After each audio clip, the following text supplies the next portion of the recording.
ये कहानी एक लड़की की है जिसका नाम खुशबू होता है, जो पहले तो बहुत ज़्यादा मोटिवेटेड रहती थी और अपना काम सारा टाइम पे करती थी।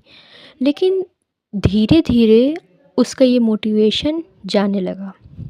पहले वो किसी पे डिपेंड नहीं रहती थी और अपने सारे काम टाइम पे करती थी और अपने क्लास में टॉप करती थी। पहले वो अपनी लाइफ में बिज़ी थी, लेकिन धीरे-धीरे उसका सारा कॉन्फिडेंस चला गया। वो खुद के बारे में कमियां निकालने लगी। वो खुद को लोगों से कम समझने लगी। वो खुद को लोगों से कंपेयर करने लगी। उसको सारे लोग अच्छे लगते थे, सिवाय उसके। वो मायूस रहने लगी। वो हर किसी को रिप्लाई टाइम पे देती थी। वो पीपल प्लीजिंग करने लगी। वो हर किसी के लिए अवेलेबल रहती थी। वो अपने सीक्रेट्स लोगों को बताती थी और वो सोचती थी कि ऐसा करने से लोग मुझे वैल्यू देंगे, लोग मेरी कदर करेंगे।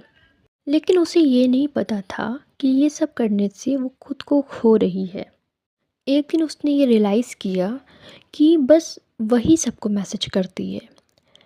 अगर वो किसी को वैल्यू ना दे तो कोई उसको वैल्यू नहीं देता है।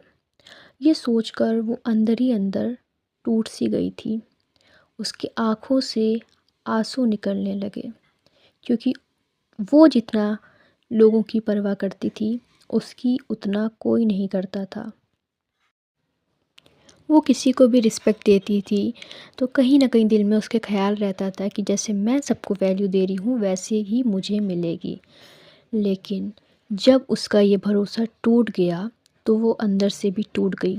उसने ये देखा कि किसी को उसकी कोई परवाह नहीं थी। वो क्या करती है, क्या नहीं करती, वो आज लेकिन वो ये भूल चुकी थी कि कोई किसी का नहीं होता अल्लाह के सिवा। वो ये भूल चुकी थी। वो अपनी सारे मसले लोगों से बताती थी, तो लोग उसका मज़ाक उड़ाते थे। वो ये चीज़ भूल गई थी कि अल्लाह के सिवा कोई किसी का नहीं होता। वो जो भी अपनी बात किसी से शेयर करती थी, बाद में कुछ उससे लोग बोर हो जाते थे उसकी रोज़-रोज़ की बातें सुनकर। एक दिन उसको ये रियलाइज़ हुआ कि वो जितना लोगों की कदर करती है, उतना किसी को उसकी नहीं है। फिर एक दिन कि कोई किसी का नहीं होता, उसने अपनी सारी उम्मीदें अल्लाह पाक से रख लीं। उसके बाद वो कॉन्फिडेंस रहने लगी। उसको अजीब-सा सुकून था, जो शायद पहले कभी नहीं था। अब उसको दूसरों की परवाह नहीं थी। अब बस